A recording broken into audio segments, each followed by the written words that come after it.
В Аймяконском улусе начали ремонт самого длинного моста в районе возле села Томтор. Сооружение было повреждено в прошлом году при ледоходе на реке Куйдусун. Сюжет Иннокентия Слепцова.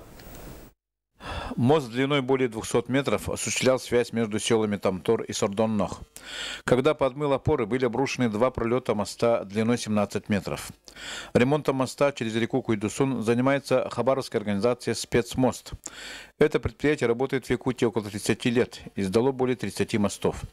В Аймяконе были сданы ранее мосты через реки Брюнгаде и Кюбюме. И это уже третий мост. Всего по республике у этой организации 5 участков в Устьянском, Мирнинском, Тампонском и Аймяконском районах. Большой работе предшествовала подготовительная работа с ноября прошлого года. Когда мы снимали месяц назад, они убрали 3 опоры и 3 пролета моста.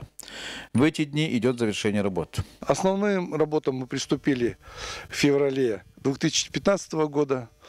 Были произведены работы по демонтажу поврежденных опор и пролетов. Подготовлена рабочая площадка. И на сегодняшний день заканчивается устройство железобетонных опор и производится укрупнительная сборка металлических пролетных строений.